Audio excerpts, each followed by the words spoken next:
Listen up, get ready, I'm not gonna take no more. There's a revolution, a revelation going on in my soul. Buckle up, get ready, we're not gonna sit down. Welcome, citizens of the world. I'm Michael James, and it's time for Live from the Heartland. This week, there's a couple of things that we're going to do that we've been doing for a long time. Well, mainly remembering the assassination of Fred Hampton and Mark Clark on the December 4th in 1969. And we're going to be joined by Euan Hague and by Flint Taylor, and we're going to talk about Fred and his legacy. We're also going to have Gabe Gonzalez from Protect Rogers Park talking about ICE locally and beyond. And at the very end, I'm going to give you an appeal for some funds to help us keep going. On the election front, and we'll have more next week with Don Rose, our election analyst guy. Democrats did well a couple weeks ago in a number of races, both in New Jersey and Virginia, et cetera. And they had their hopes up for the 7th Congressional District, a very red district in Tennessee.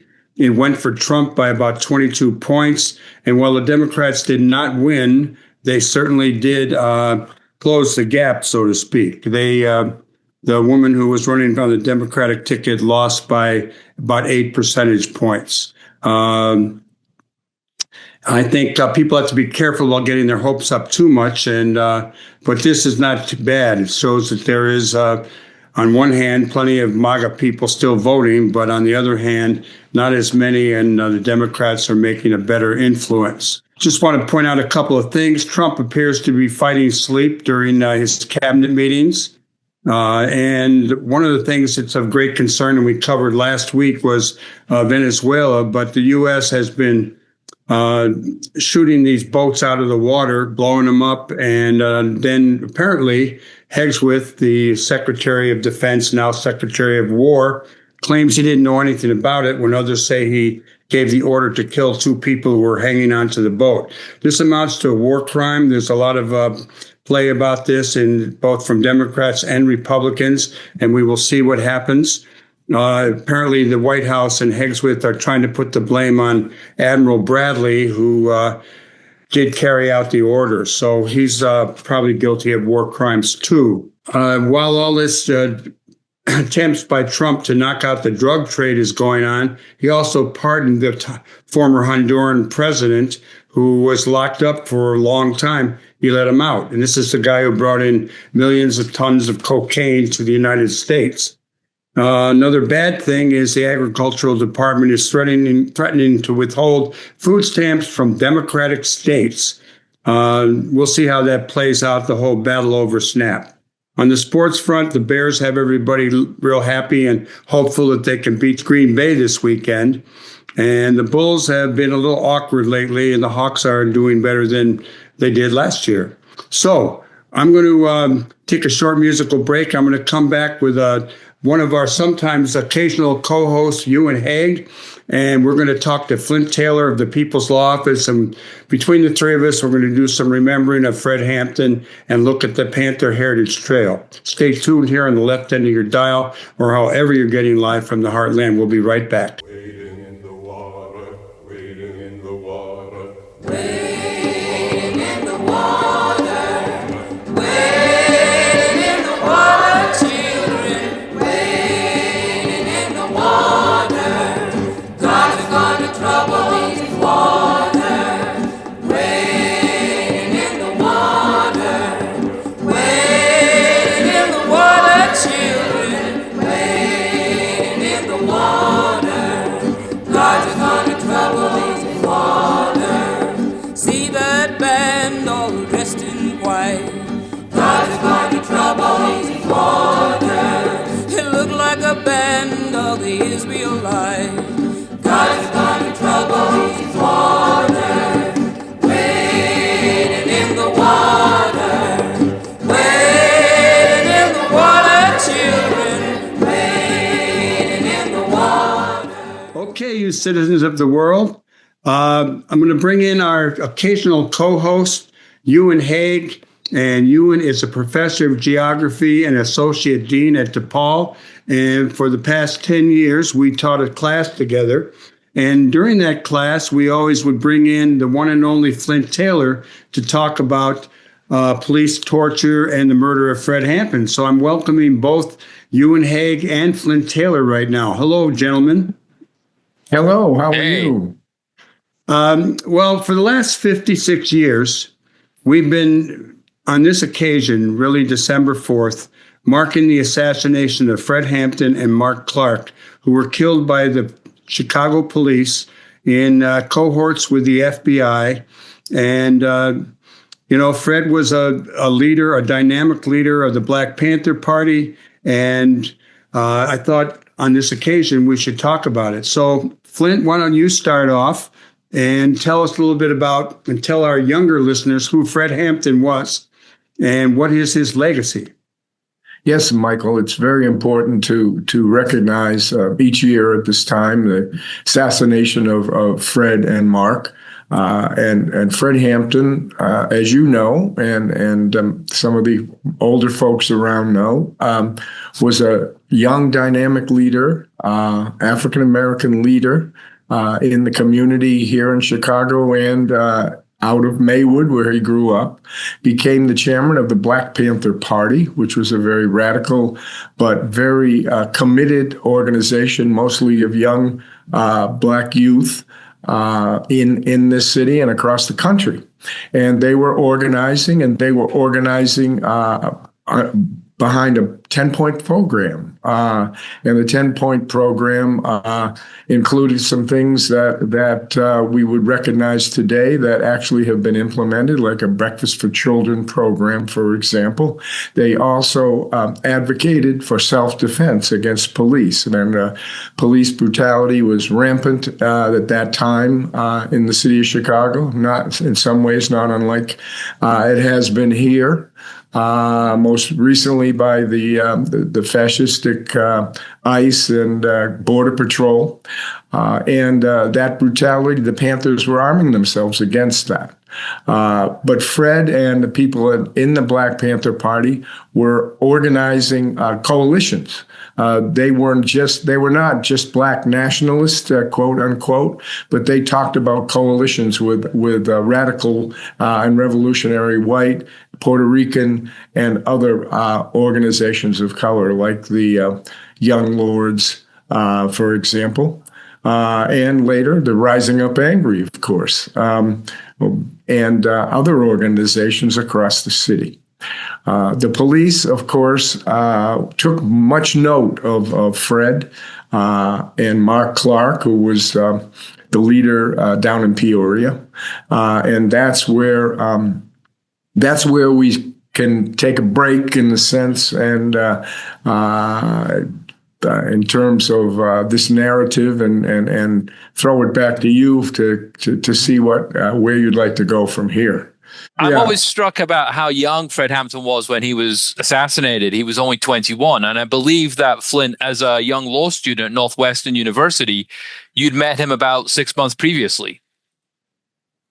Yes, that's true. I was a young law student working with the just founded People's Law Office here in Chicago. And we, among other organizations that we were representing Fred Hampton and the Black Panther Party. And in October, I met Fred. I brought him to the law school, which at that time was almost completely white male school. And I brought Fred expecting only a few of the more interested students to come. But in fact, the place was packed. And he gave this remarkable speech to the law students there in Northwestern. And what struck me at that time was basically he was my age. In fact, 2 years younger than me, and yet the charisma, the ability to speak, the ability to communicate complex and political ideology in a real way that law students on the one hand could understand and people, regular common folk, could understand as well. And it stuck with me. What a remarkable leader he was. And I had the occasion to drive him to and from the speech, and to hear him talk in a very animated way about how the pigs, which was of course the common parlance at that time for the police, were after him and they were surveilling him and all of that. And as a rather naive 23-year-old law student at that time, I thought he was a little bit paranoid. And then less than 2 months later, I was at 2337 West Monroe Street early in the morning of December 4th, and had been called by the lawyers I was working with, and I was standing in his blood because he and Mark Clark had been assassinated, as it has subsequently been proven by the Chicago police in a conspiracy with the FBI and the state's attorney, the head prosecutor here in Cook County, had in fact, with the police and with the FBI, conspired to assassinate him, and then to attempt to weave a cover-up to say that it was a shootout with the Panthers, when in fact, because we had gone there and the police had left the apartment open, that we were able to show that it wasn't a shootout in any respect, that all the bullets, but save one, were going into the apartment, tiny little apartment, headed towards that back bedroom that Fred Hampton was asleep in, and that we were also able to show later that he was drugged by an informant of the FBI. Yeah, and I think if at the time, didn't the police reenact this mythical shootout on television? Well, yes, there was a media frenzy back in the day. There were 4 daily newspapers, and the local TV stations had, that's where you got your news, basically. And Hanrahan, the state's attorney, after staging a press conference right after the event, where he called it a shootout and decried the vicious Black Panthers, we were able to show the media, in fact, what had really happened. So Hanrahan went on the defensive, and he staged not only a reenactment, where they built a little framed replica of the apartment and had the cops who raided the apartment act out the lies that they said and told about the assassination itself. But he also did an exclusive with the very conservative Chicago Tribune. And that exclusive, of course, was on the front page in blazing headlines. Exclusive, police tell what happened. And in that exclusive, which of course were the same set of lies that were shown on TV after about 7 retakes to try to get these cops on the same page with each other, the exclusive showed some pictures. And they were police pictures that Hanrahan had taken, and he gave them to the Tribune. And on the front page, these pictures supposedly depicted bullet holes in the back door, which they attributed to Fred Hampton. One of the big lies was that Fred, who actually was drugged so he couldn't fight back, had stood up with a .45 in the back bedroom and started firing at the police. Well, okay, to support that, they circled what they said were some bullet holes in the back door, which supposedly Hampton fired. And they also took another picture, and they were saying that other Panthers were firing from the middle bedroom. And here was a bullet-riddled door from where the Panthers were firing out of that bedroom. Well, it didn't take us very long, having been there and working in the apartment, to see that these were both lies. The back bedroom or the back door, the circles were not around bullet holes; they were around nail heads. We were able to show that, and the door that they said the Panthers had riddled was in fact a door that we could show the machine gun bullets that Machine Gun Joe Gorman had fired at the apartment. Those were police bullets. So the next day, the Chicago Sun-Times, one of the competing newspapers then and now, was able to expose the exclusive as being a bald-faced lie orchestrated by the state's attorney, Ed Hanrahan. Let me jump in and ask. I know I want to hear a little bit about the trial and other things, but it occurs to me that I'm going to ask you, what do you think the effect of the assassination of Fred was on the movement? I mean, we all kind of valiantly want to carry on, but it really was a very challenging situation. Well, that's a somewhat complicated question, Michael, and you know that as being a young leader in the movement at that time. To arm against the police, to fight against the police, is a noble, particularly at that time, what was going on was a noble platform in the Panthers, and particularly Fred. They stood behind what they preached. But on the other hand, they were young people, idealistic people, movement people, some of whom were as young as 17 and 18 years old, two of the young women in the apartment who got shot. So to live through this event was not only harrowing for the people who were involved, but it was symbolic to the movement in general. And on the one hand, it made, quite rightly, a martyr out of Fred Hampton and a martyr out of Mark Clark.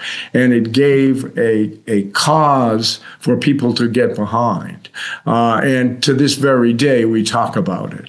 And to this very day, he is a symbol that is people organize around. So in that sense, it's profound in a very, I guess say, positive way, but in a way of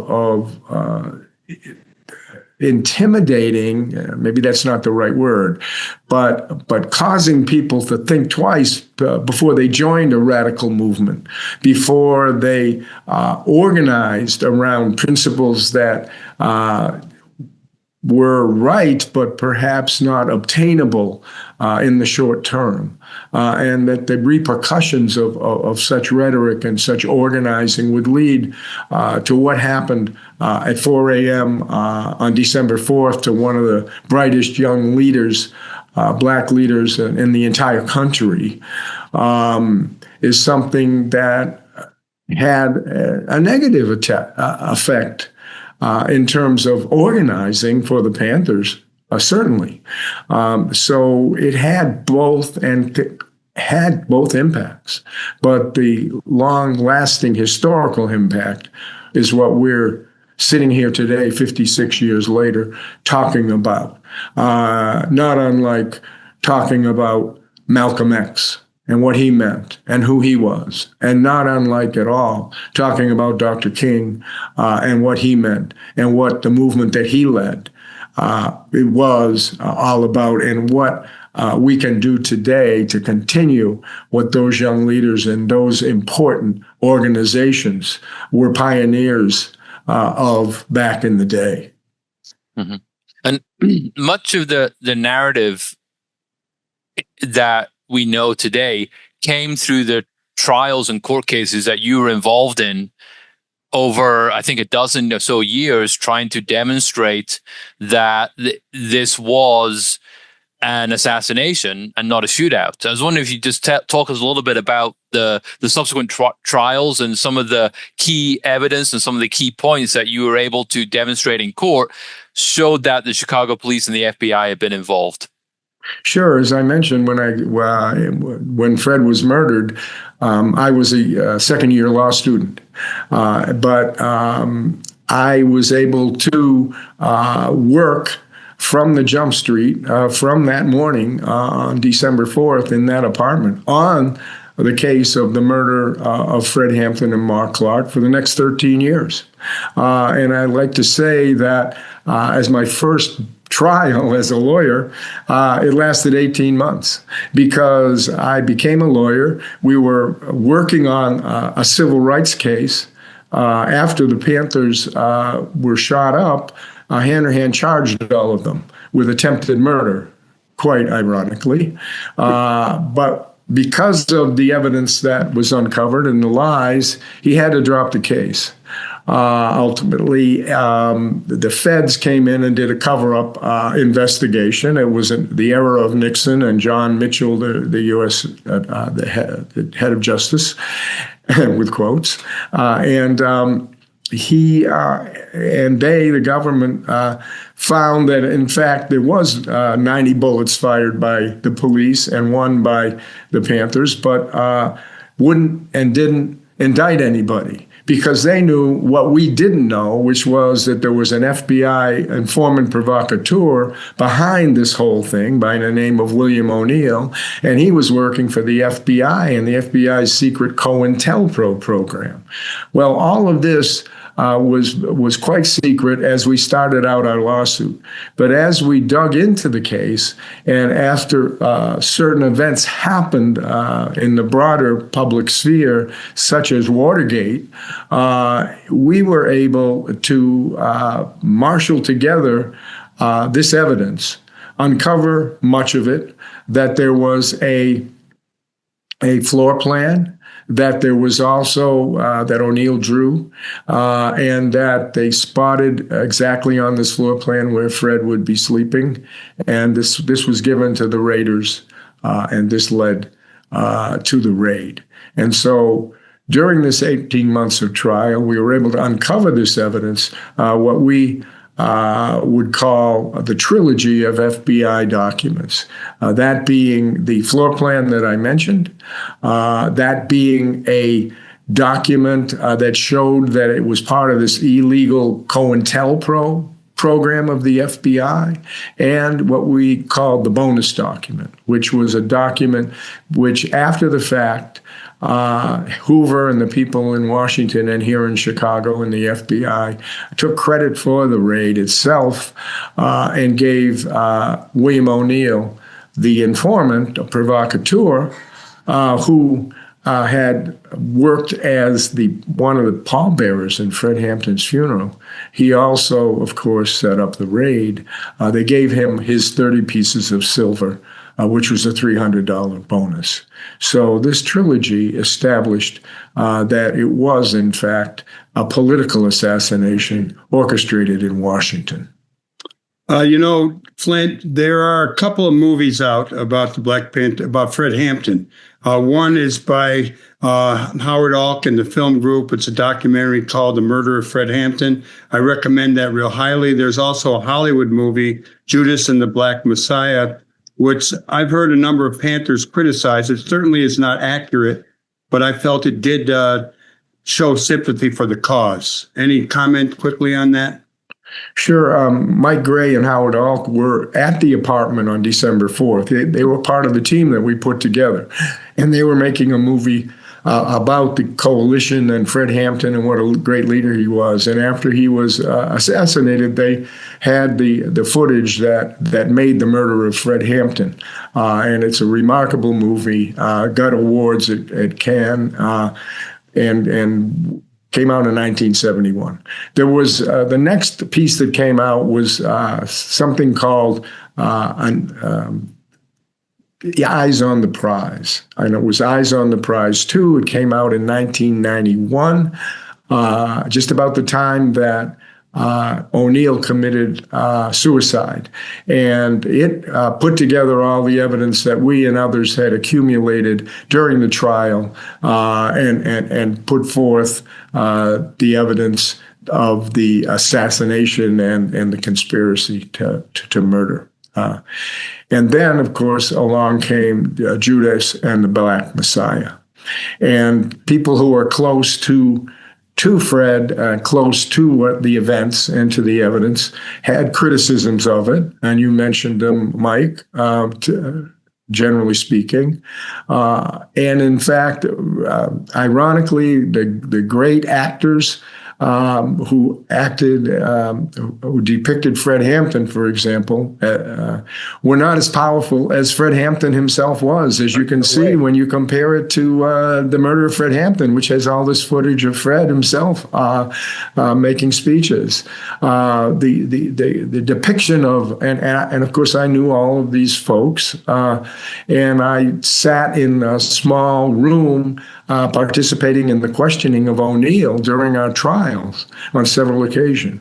And the actor who acted the role of O'Neal was chillingly accurate, and from my firsthand experience. And they said that he had to go through therapy to actually act out O'Neal and the fact of him being a snitch. So the movie has its faults, but it also brings to the public the reality of the FBI COINTELPRO program assassination. Flint, I want to thank you for joining us, and I want to ask all our listeners to stick around for the second half of the show, and we're going to keep you in here for a few minutes for an updated sports report, and then we're going to have Gabe Gonzalez coming on to talk about Protect Rogers Park, ICE, etc. Stay tuned here on the left end of your dial, or however you're getting live from the Heartland. We will be right back. I'm walking. Yes, indeed, I'm talking about you and me. I'm hoping that you come back to me. I'm lonely as I can be. I'm waiting for your company. I'm hoping that you come back to me. What you gonna do when the well run dry? You gonna run away and hide? I'm gonna run right by your side. For you, pretty baby, I'll even die. I'm walking. Yes, indeed, I'm talking about you and me. I'm hoping that you come back to me.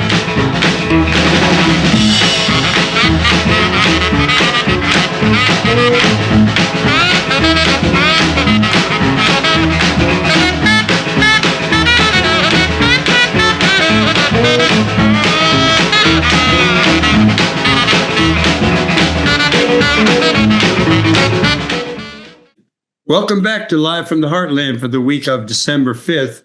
And I'm keeping my occasional co-host, Euan Hague, here for a few more minutes because he has taught me a lot about soccer. And, it's a world game. It's the most popular game in the world. And I'm trying to grasp more and more of it and follow it when I watch it. And he's got some news on soccer. How about sharing a little bit about what is important in the world of soccer right now, Euan? Well, that's a lot. I'm just going to focus on a little bit because there's lots of stuff that's important. A little bit.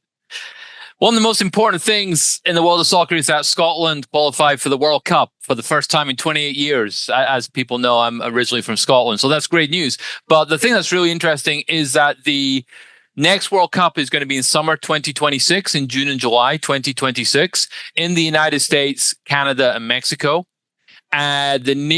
Not in Chicago, though. Chicago is not one of the host cities. But the draw for the World Cup is on Friday, and it's at the Kennedy Center. President Trump is going to be there alongside the village people singing YMCA.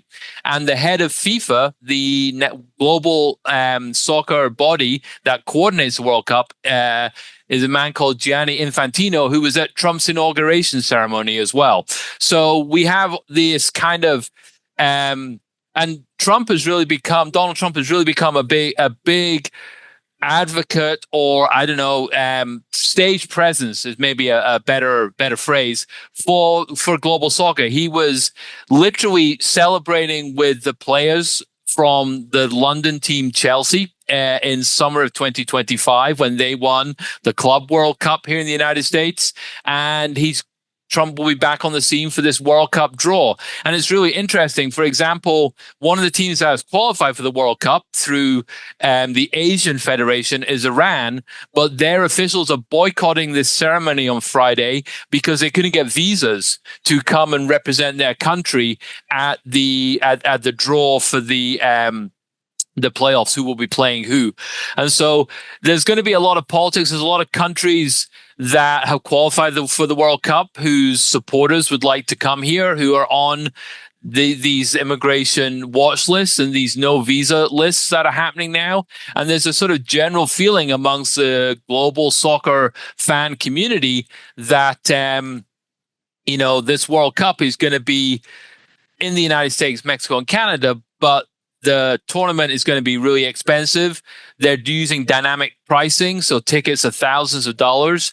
And the other kind of thing to look out for from Friday is that FIFA is awarding its inaugural first ever Peace Prize because football unites the world. And so there's a lot of discussion whether Infantino might we'll know probably by the time people hear this, who is the inaugural winner of this Peace Prize. And Infantino, the head of FIFA, has suggested that a strong candidate would be President Trump for all the work he's done in the ceasefire in the Middle East. So it's this integration of sport and politics that is really going to come together in the United States, Mexico, and Canada next summer, and something to keep an eye on with when teams qualify, whether even their supporters will be able to travel to the tournament.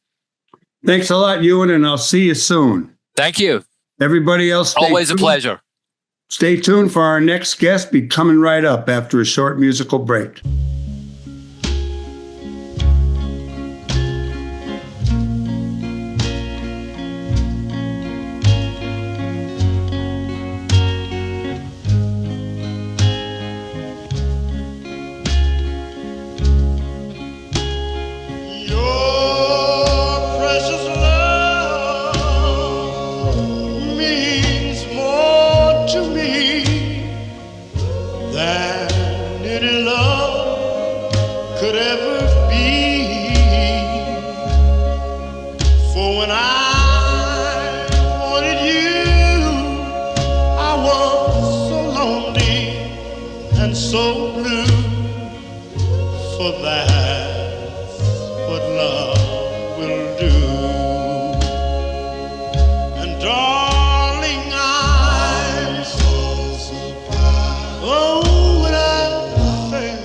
Okay, all you listeners and viewers of Live from the Heartland, this is a show for the week of December 5th.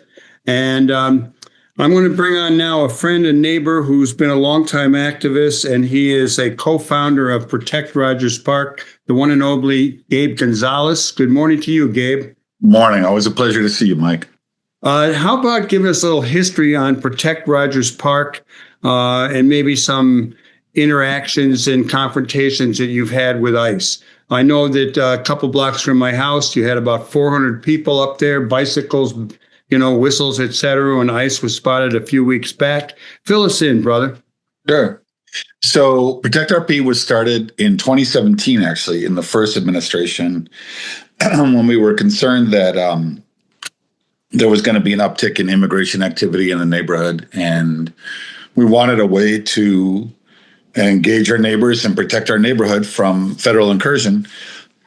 Honestly, the first administration was nowhere near as bad as it is now. There was an uptick in ICE activity.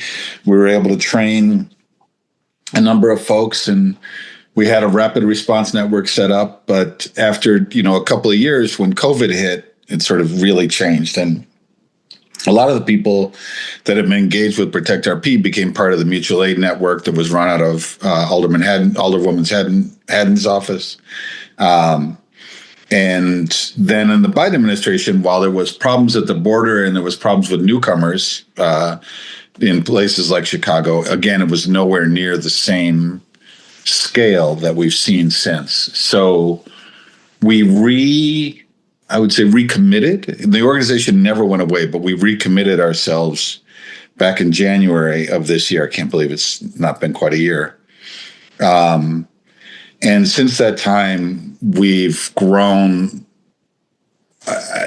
by leaps and bounds, mostly because of ice incursions. So the first big one is the one that you just mentioned, Mike. That was in, I want to say September, but the time before and the time now. When there was, they came at London Clark and grabbed up a couple of people. And then that day they were all over the neighborhood and took a few more. And that was the beginning of a first major incursion here. And the response to the neighborhood was just, fantastic. I think it's painful. We have a map now of every location that we know that they've taken somebody, and that is really hard to look at. But at the same time, seeing the response of people in Rogers Park has just been amazing. So we went from an organization that had probably 50 trained verifiers and a core team of, I think, 5. Now our core team is 16 or 17 people. It's on the verifiers chat on Signal. We have 1,000 people on any given day. There's about another 3,800 who get regular communication with us. School patrols, bike patrols, neighborhood patrols, people who want to do mutual aid and help out neighbors, people who do art events and shows and remembrances. And it's just been an incredible response from the people in Rogers Park. Yeah, they really, everybody's got their whistles. Yeah. And I know that, they're being used a lot of places. When after that first big incursion up here, it seemed like ice went up to Evanston and wreaked a little havoc. And we did have the mayor on, Daniel Biss, talking about it a couple weeks back. How many people have really been grabbed in Rogers Park and taken away? I mean, we have, compared to any other ward, maybe not all of them, but we have a group of people who are really trying to prevent the incursion by ice. What's your overall sense of how many people they've taken? We don't know. We don't know. We can verify that there were at least 22 that were arrested. We're certain it's higher, but we just don't know all the incidences. Those are the ones that we can track with some level of authenticity or whatever, veracity, whatever word you want to use. I know one of our core team members is actually talking with some folks today to see if they have a larger list, so we can have some sense of that.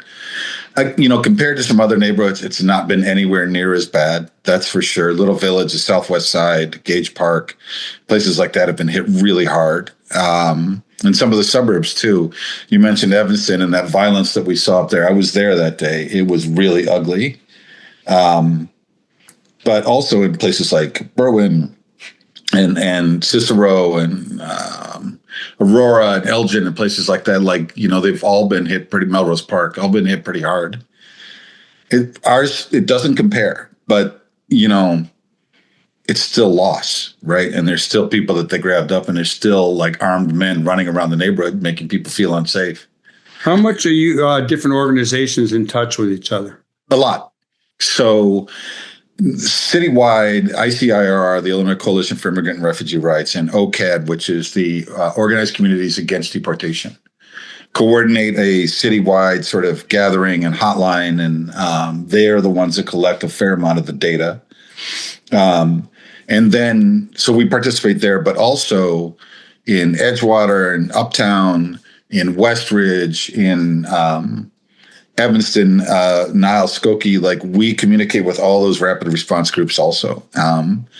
Because, if they're there, they're going to be here. And if they're here, they're going to be there. And there's a whole bunch of people out there who are really doing really good work to keep everybody safe. What is the situation with ICE now? Yeah. I know that we don't have any National Guard troops here. Broadview is kind of, I think, closed down a little bit or slowed down a little bit. Slowed down. How heavy is ICE now, and what do you predict about their return in the spring, as we've heard some people talk about? Yeah. So one thing, it's definitely less, but this is a funny thing. Like there were so many agents and they were so active here in Chicago that we are now back to a level that is still greater than it was a year ago or 4 years ago or 5 years ago even. But it seems less because we were hit so hard. So, but it's still more. ICE is still active. And so we still need to be vigilant and working to protect our neighbors in all across the metropolitan area. But it is less. Whether they'll be back or not, I don't know. I will say this, like we count those losses. We think about it all the time. In fact, we're going to be having an event here probably I should know the date off the top of my head, but I don't, but in about a week to remember some of these. We're going to start hanging some art, and then we're going to have the event in January, sort of like a procession to remember the people that were taken and go to some of the places they were taken from. We always are thinking about that. But at the same time, Chicago really, really showed up. Like Rogers Park for sure, but the whole city, man, like you don't I think they did not expect the level of resistance they got. And I think it really messed them up. They came in saying they were going to take 1,000 people a day or a week. And I think in total, it was about the last number I saw, it was in the high hundreds in total. So I think some of their figures too included Indiana and other areas. I mean, they lie. We all know they lie. They lie about everything. They were caught by the judge lying repeatedly. So whatever. Will they be back? I don't know. But I will tell you, this is how we look at it, this is about authoritarianism. It just happens that they're attacking immigrants and now refugees, because the Somalis are almost all refugees. They're not immigrants. They're people that came here, believing in what was written at the base of the Statue of Liberty and were allowed into the country and have visas and have status. But now they're going after them. Why? Oh, I don't know. Maybe because they're black. But it might be any other group that they would attack. It just so happens that it's immigrants. So we at Protect Our P feel like a big part of what we're doing is building community and showing people how they can count on each other when the authoritarians come, so that we can, whatever the challenge, we can meet it together. And will they be back? I don't know. But I know we'll be ready for them. We will. And if they do something else, we'll be ready for that too. Well, you mentioned how strong we've been here in Chicago. And, we are the greatest city in the world, no doubt about it. Just put it right out there. And we set an example for other places. And I know that the ICE and the federal agents have now been sent into Memphis, to Charlotte, to Minneapolis, and today, I think, New Orleans. And I'm wondering if I think you and some other members of Protect Rogers Park went down to Charlotte and met with people down there. Why don't you share that experience and how receptive people were to what you brought to them? They had a march of 24,000 students opposing ICE down there. Yeah. Fill us in on what's going on around other cities and how much our people here in Chicago are in touch with the other cities' activists. Yeah. So me and another one of our core team members went to Charlotte for a few days, and we did some trainings with them, and we talked to some of their leaders, and we shared a lot of what we had learned. And not just the two of us, but like a lot of the folks back here have been sharing information with Charlotte. Tonight, in fact, we're doing a training on Migro Watch for the folks in Minneapolis. And then on Saturday, we're doing another training for them on how they build their groups out. We're in touch with people in New Orleans. We'll probably do the same, and Memphis for that matter. As a matter of fact, we are in touch with all those cities. I would say two things. One, the general reaction from people is they're grateful, right? Because they're like, look, we saw what happened there, and we saw what you all did. Not just us, everybody. And we want to learn that. So what do you got? And so they're grateful. We give them practical advice on how to get stuff done. We recognize that every city's different and that they're going to be the experts. What we have is an experience that we can share with them, ways to communicate with each other, ways to do actions that will slow them down. and a strategic perspective. So it was always with us, with PRP, it was about resisting authoritarianism. And the way we felt we were going to do it was not, we knew that we couldn't save everyone.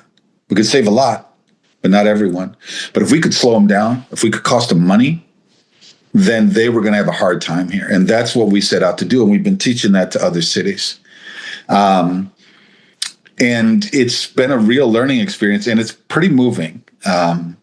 We have people here who will teach them how to run patrols, who will teach them how to do school patrols, who will teach them how to run their signal chats so that they're most effective, and all these folks you mentioned, I was a longtime activist, it's true. A lot of these folks were not. But they saw what was happening and they stepped up, and it's been an amazing thing to watch really dedicated people say, resistance doesn't end at our borders. It doesn't end at Rogers Park borders or Chicago or Illinois. Like they want to go where the fight is. And that's been something. With the first march against Trump, I think last February, it seemed like there were a lot of people long in the tooth, gray hairs, older people, a lot of old movement people. I saw it on there. What's your sense now of who's turning out on this? I'm sensing it's a lot of young people showing up on their bikes when they hear the whistles. It seems like it's all ages are involved now. It's all kinds. Yeah, it's all kinds of people. I think fundamentally, people really just know this is wrong. Like a masked man throwing somebody in the back of a car is just wrong. It is. And people are not here for that shit. I will tell you, not just here. So you remember they let off that tear gas in Lincoln Park. Right. We went down there the next day and started knocking on doors because we weren't going to expand. Like we got enough work to do, but we wanted to agitate them and get them moving. Right. And I was talking to this woman at the door, and Lincoln Park, right? She was most concerned about her two live-in helpers, the nanny and the cleaner that lived in her house, right? I mean, just the level of cash. But here was the thing I remember. She kept saying, can I have one of those whistles? Can I have one of those whistles? And I thought to myself, like, lady, you could go down to the store and buy all the whistles, right? Like you got live-in staff. But then I realized what she was asking for.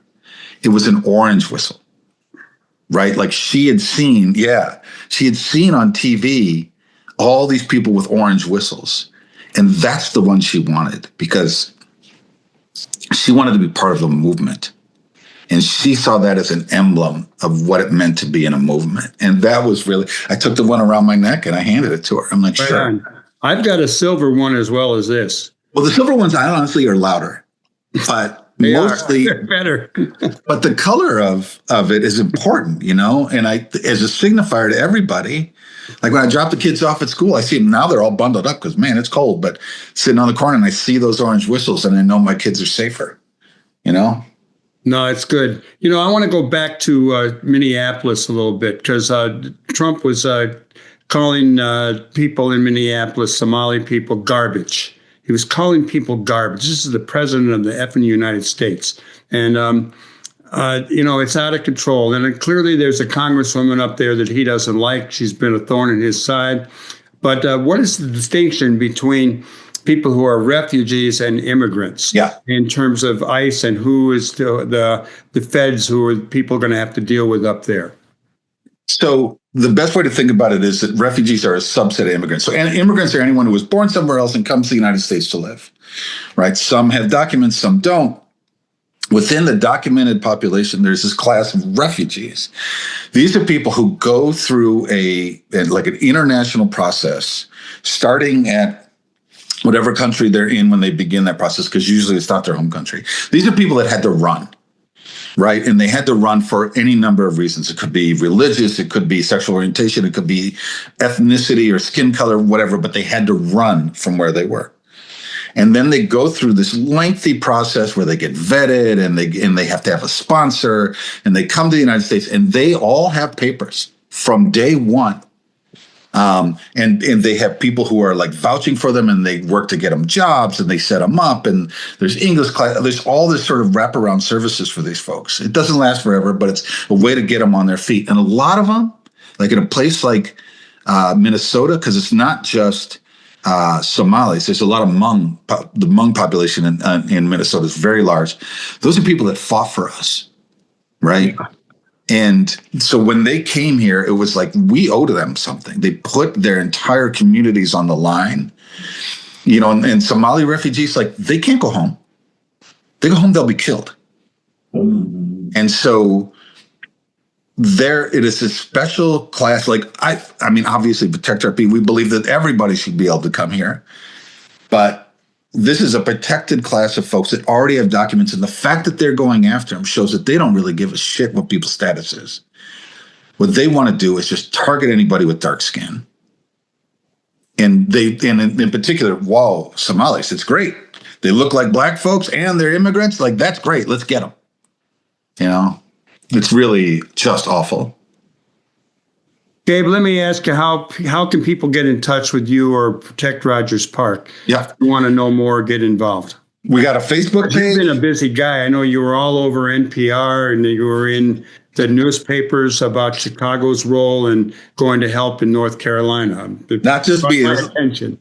Bunch of folks, but yes. So you can go to Facebook. You can find us on Facebook at Protect Rogers Park. There's an Instagram account as well. And then there is PRP626 at Gmail. Let me just, you know what? Let me make double sure that that's the exact, because I never email us. So, you know, maybe I'm wrong on that. It looks like I'm wrong on that. It is. I am. It's protectrp626 at Gmail. Those are all ways you can get started. And what we recommend is, like, it leads you to a list of ways that you can get engaged or ways you can get information. And we love to be in a position where the whole neighborhood was just one big organization. Yeah. Right on. I can't wait till that happens either. Thanks a lot, Gabe Gonzalez, for coming on live from the Heartland. You've been real full of information, and I always like talking to you, and I'll see you in the neighborhood. Yeah, I'll see you. Take care. Everybody else, we want to thank you for tuning in to Live from the Heartland this week. Once again, we are trying to raise money to keep our show going and make sure that everyone who helps make it possible gets some payment. So if you want to help us out, it's the Live from the Heartland show at gmail.com. And any amount of money would be greatly appreciated. And if you contact us, we'll tell you how you can either use a Zelle or a Venmo or pay with a credit card, etc. So that email is the Live from the Heartland show at gmail.com. I want to thank all of the people who showed up today, Gabe Gonzalez and Flint Taylor and Euan Hague. I want to thank our engineer, Hal James. I want to thank our, I guess I would call our steering committee would be Katie Hogan, Lynn Orman, and Tom Clark. And we'll be back next week. One of our guests will be the incomparable Don Rose, and he'll be talking about elections and electoral probabilities. So stay tuned, and we'll be back. And thank you for tuning in. Remember, do good in the world. The world needs all the good that you do, that I do, that we do together. Together we make a difference. We can do it. We will do it. Over and out till next week. Thanks. She can.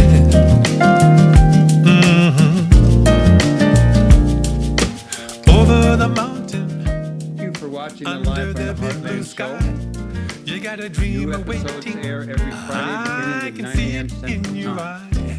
It may Episodes not air come each following Thursday on easy, Can but TV, you know 9 you've p.m. got a friend. Sweet Home Chicago. I'll on be Channel by your 21. side the We're entire streaming ride. everywhere Just else let me at hear you say cantv.org. amen. Are you doing? Audio episodes go live on WLUW Are you Saturday doing 9 the a.m. best you on the can? left end of your dial at 88.7 FM.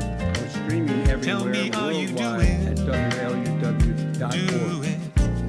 Are you doing the best you They're can. available on Apple and Spotify podcasts by looking up Live from the Heartland on either platform, and are also broadcast on Lumpin' Radio Friday at 9 a.m. on 105.5 FM and streaming at lumpinradio.com. I'm Michael James, and I'm glad to have been your host. Until next time, remember, do good in the world because the world needs all the good that you do, that I do, that we do together. All power to the people. Over and out. Come to limb. Are you doing the best you can? Tell me, are you doing? Are you doing the best you can?